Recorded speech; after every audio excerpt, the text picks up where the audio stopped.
finalized our roadmap for the next 5 years. It will be published by tomorrow.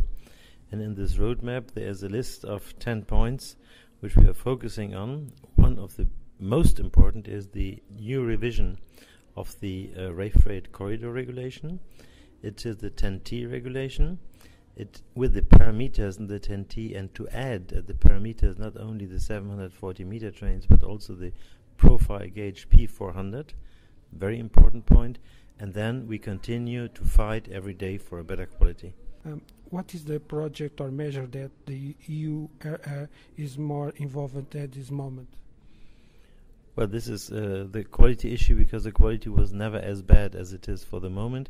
So we have to work on the KPIs, we have to measure it, and we have to try to incentivize a good quality, because the penalties for bad quality, unfortunately, does not work.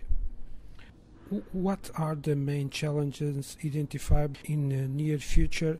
The main challenges are still the bottlenecks that we have, so capacity restrictions, coordination of works on the infrastructure, which is not really coordinated between the member states.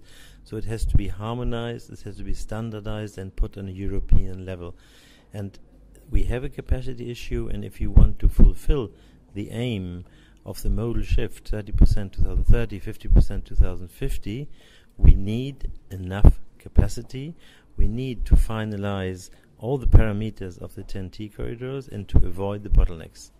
But the bottlenecks is also a lack of terminals, so the density of terminals is not enough in Europe. We have to have a better density, so you have to invest in terminals.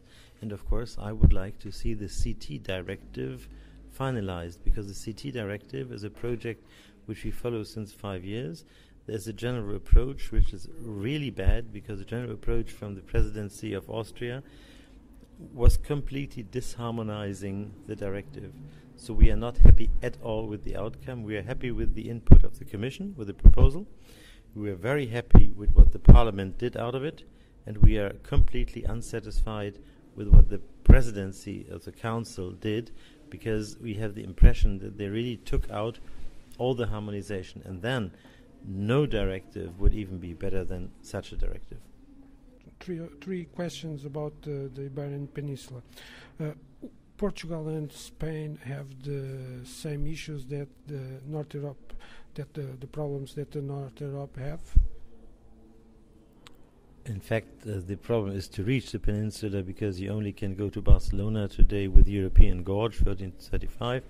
Also, this was more meant for passengers than for freight, so we have to have a focus also on freight.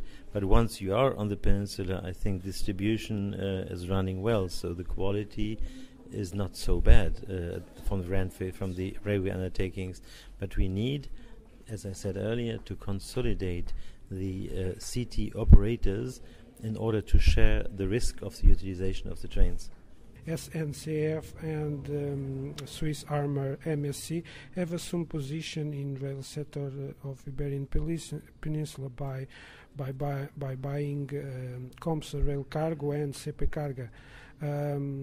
How the association see this evolution? If at the end there is a better quality, it's a positive evolution, and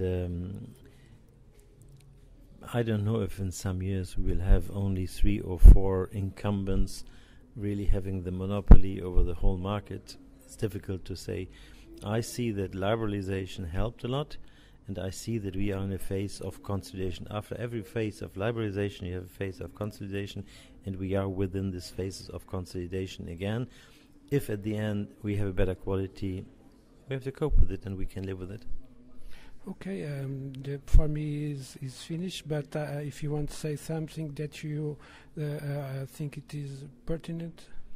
What is pertinent, because we are in Lisbon today, is that the IRG, as the community of regulators, they can play a real good role also, not only for the portal of rail facilities, this is one important point, but also for the quality in general. And we should sit together with IRG and the regulators in order to discuss what they can do in order to have a better quality.